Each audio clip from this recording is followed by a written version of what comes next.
I never expected to become my grandmother's caretaker at 28. I had a promising career as an environmental engineer in Chicago, a small but trendy apartment, and a life that was finally finding its rhythm after years of hard work. But when Grandma Ellie called to tell me she'd fallen and broken her hip, everything changed. "It's nothing serious, Sam," she'd insisted over the phone, her voice weak despite her efforts to sound strong. "The doctor says I'll be fine after some rest." But I knew better. At 84, a broken hip was serious, and Grandma Ellie lived alone on the old family farm in rural Oklahoma, 20 miles from the nearest hospital and far from any relatives. The 100-acre farm had been in our family for 3 generations, though the actual farming had stopped years ago when Grandpa died. Now it was just Grandma in that big old farmhouse, surrounded by empty fields and memories. I took a leave of absence from my job and flew home the next day. The plan was to stay for 2 weeks, help Grandma get set up with in-home care, and return to my life. 2 weeks turned into a month turned into 3, and gradually I realized I couldn't leave her. "You're throwing your life away," my mother declared during one of her rare visits. Mom had moved to Phoenix years ago, preferring desert heat to Oklahoma dust. "Ellie needs to be in a nursing home. You need to be building your career." "I'm not throwing anything away," I replied, setting a cup of tea in front of her. "I'm working remotely, and Grandma's getting better every day." Mom snorted. "On that engineer's salary, taking care of an old woman and a money pit of a farm." "Be realistic, Samantha." That was my mother, always practical, always focused on financial security. She'd grown up on this farm and couldn't wait to escape it. In her eyes, my decision to stay was incomprehensible. My Uncle Peter was even worse. He called monthly from his vacation home in Florida, ostensibly to check on Grandma, but really to suggest listing the farm for sale. "That property's worth good money, Sam," he'd say, as if I didn't know. "Not the house. That's falling apart. But the land. Developers would snatch it up. Ellie could live comfortably in a nice facility, and there'd be plenty left over." By plenty left over, he meant his inheritance. Uncle Peter had never hidden his expectation that, as Grandma's only son, he deserved the lion's share of whatever she left behind. Then there were my cousins, Jessica and Mark, who visited on holidays with expensive gifts and loud voices, filling a quiet farmhouse with forced cheer before disappearing back to their busy lives. They never stayed long enough to help with Grandma's physical therapy or medication management. They certainly never emptied a bedpan or helped her bathe when she was too weak to do it herself. "You're a saint, Sam," Jessica would say, air kissing my cheek on her way out. "I don't know how you do it. Don't you get bored out here with nothing happening?" But there was plenty happening, just not the kind of excitement Jessica would recognize. There was Grandma regaining her ability to walk unassisted. There was the victory of her first trip up the stairs without pain. There was the garden we planted together, Grandma directing from her chair while I dug in the rich Oklahoma soil. And there were the stories. In the quiet evenings on the porch, watching the sun set over the empty fields, Grandma Ellie told me about her life. Stories I'd never heard before. About how she'd met Grandpa at a dance during World War II. About the early years on the farm when drought nearly ruined them. About the oil companies that had approached them decades ago, offering to buy mineral rights, and how Grandpa had steadfastly refused. "Edgar always said this land was our legacy, not something to be exploited," she explained, her weathered hands smoothing the quilt across her lap. "He wanted to pass it down intact, the way his father passed it to him." What she didn't tell me, what none of us knew, was that Grandpa hadn't simply refused those oil companies. He'd made a different kind of deal altogether.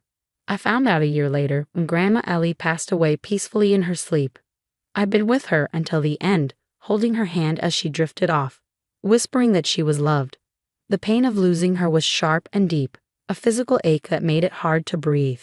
The funeral was held in the small church where Grandma had attended services for over 60 years.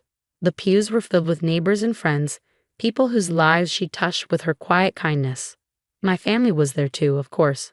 Mom flying in from Phoenix, Uncle Peter from Florida, cousins Jessica and Mark from their respective cities. "You look exhausted," Mom commented, eyeing me critically. "When was the last time you had a proper haircut?" I ignored the question, too tired for her particular brand of concern. I'd spent the last year caring for Grandma, watching her good days slowly become fewer than her bad ones. A haircut hadn't been a priority. After the service, everyone gathered at the farmhouse. It was the first time in years that the old place was full of people, the rooms echoing with voices instead of silence. I moved through the crowd in a daze, accepting condolences and trying to be a good host despite my grief. "Have you thought about what you'll do now?" Uncle Peter cornered me in the kitchen as I was refilling the coffee pot. "With Ellie gone, there's no reason for you to stay here." "I haven't decided," I said truthfully. My job in Chicago had long since been filled by someone else. The farm was the closest thing I had to a home now. "Well, don't make any hasty decisions," he advised, lowering his voice. "I've been talking to a developer who's very interested in this property. Once the will is settled, we could all do very well." I just nodded, too emotionally drained to argue. Let him have his plans. The truth was, I had no idea what Grandma's will contained. She'd updated it 6 months ago with her lawyer but hadn't shared the details with any of us. The reading of the will was scheduled for the following week at Mr. Harrington's law office in town. It was a small, plain room with uncomfortable chairs and outdated magazines in the waiting area. We all gathered there: Mom, Uncle Peter, Jessica, Mark, and me, an awkward family reunion under fluorescent lights. Mr. Harrington was in his 70s, a contemporary of Grandma's who'd handled the family's legal matters for decades. He adjusted his glasses and began reading the formal legal language, while Uncle Peter leaned forward eagerly in his chair. "To my son, Peter," Mr. Harrington read, "I leave the sum of $50,000 and my collection of antique fishing gear that belonged to his father." Uncle Peter's face fell. $50,000 was a substantial amount, but nowhere near the value of the farm he'd been counting on. "To my daughter, Linda," the lawyer continued, nodding toward my mother, "I leave $50,000 and my jewelry collection, including the pearl necklace she always admired." Mom nodded stiffly, her expression unreadable. "To my grandchildren, Jessica and Mark, I leave $25,000 each, with the hope that they will use it wisely."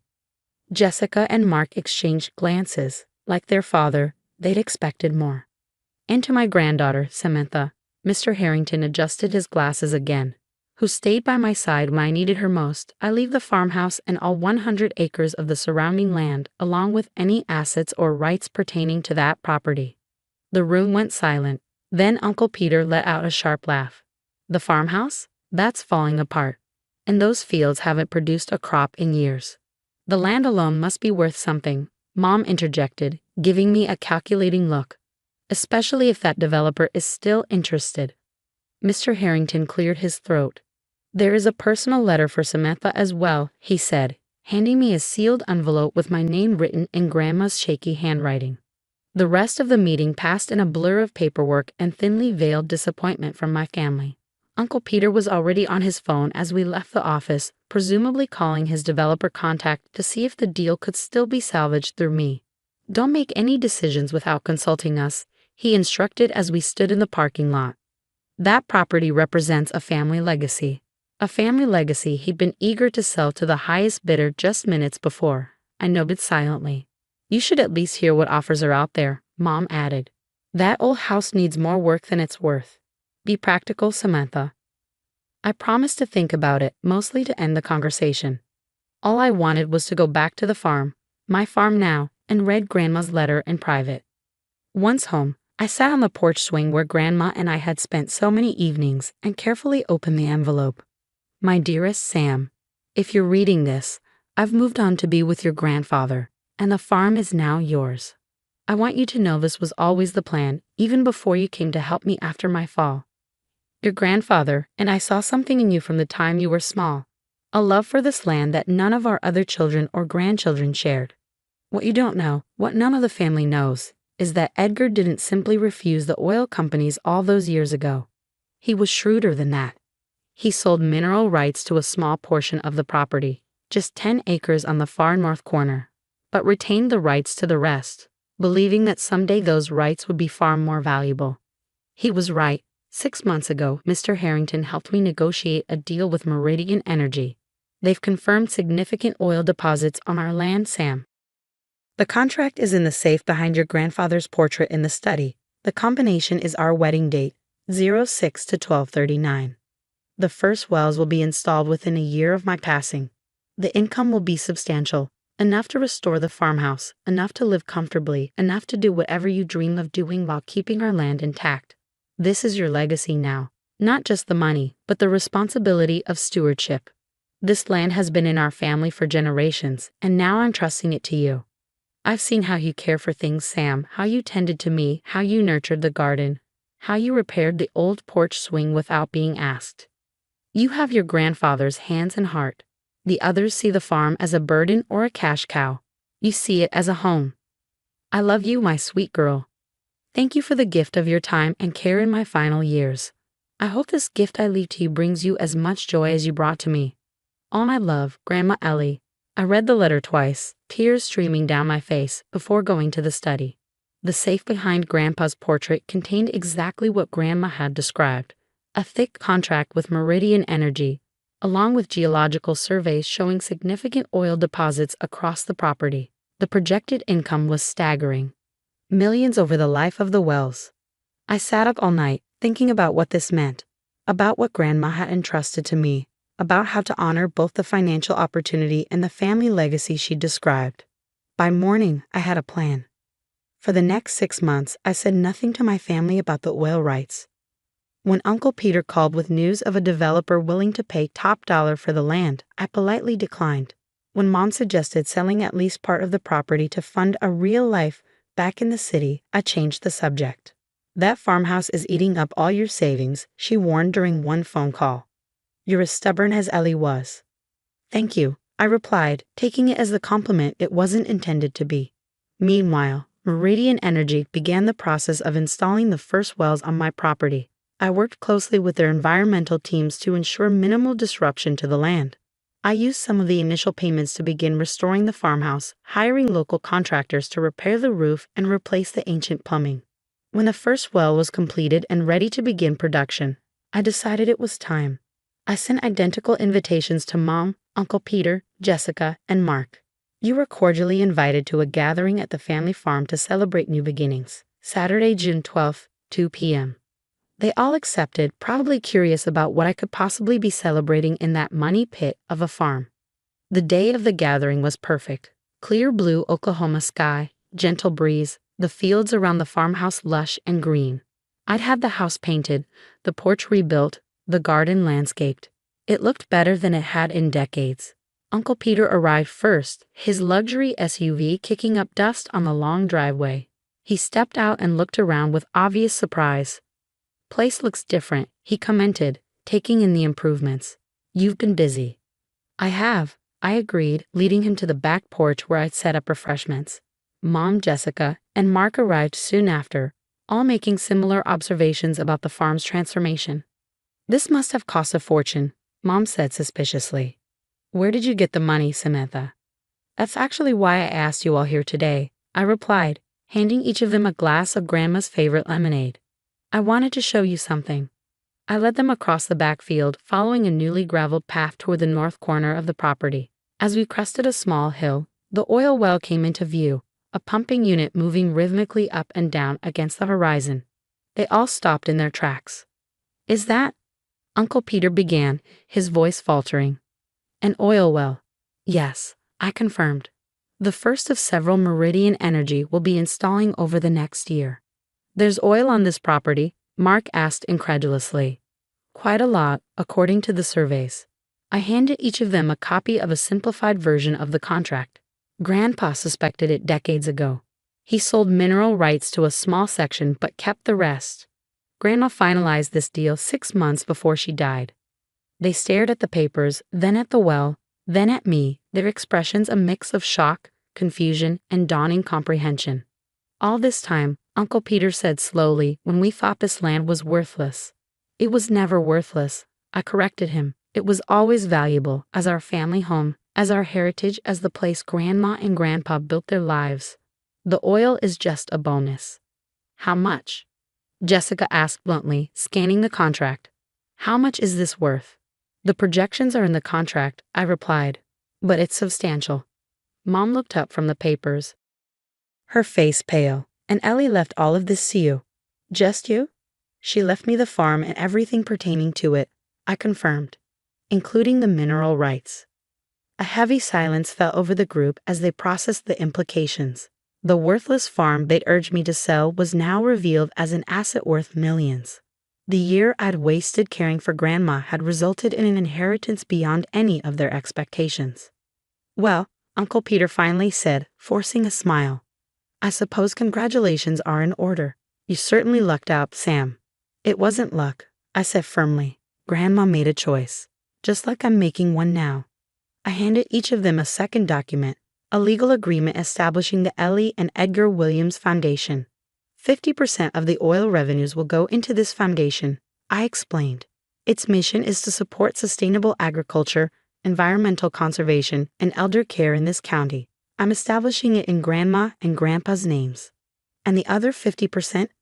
Mom asked. "Is mine," I said simply. "To maintain this farm, to live my life, and to ensure this land stays in the family for the next generation, just as Grandma and Grandpa wanted." "You could sell it all now and be set for life," Mark pointed out. "Why hang on to this place?" I looked around at the rolling fields, the old farmhouse in the distance, the big oak tree where Grandpa had built a swing decades ago. "Because some things are worth more than money," I said. "Grandma always told me that true wealth isn't what you have, but who you are." I believe that. My family stayed for another hour, asking questions about the oil deal, the foundation, my plans for the farm.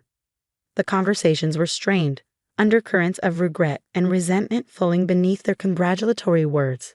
But I didn't mind. I hadn't invited them to gloat or to make them feel guilty. I'd invited them because despite everything they were still family, and because I wanted them to understand what Grandma had tried to teach us all, that care and presence matter more than material success, that legacy isn't just about money, and that sometimes the things that appear least valuable hold the greatest worth. After they left, I sat on the newly rebuilt porch swing as the sun began to set. In the distance, the oil well continued its steady rhythm, pulling hidden treasure from deep within the land. But the real treasure, I knew, was the lesson Grandma had left me: to see value where others see nothing, to care for what matters, and to understand that the richest legacies aren't always visible to the casual observer. I ran my hand along the smooth wood of the swing, feeling closer to Grandma than I had since her passing. "I understand now," I whispered to the evening air. "Thank you." And somewhere, I like to think, Grandma Ellie was smiling.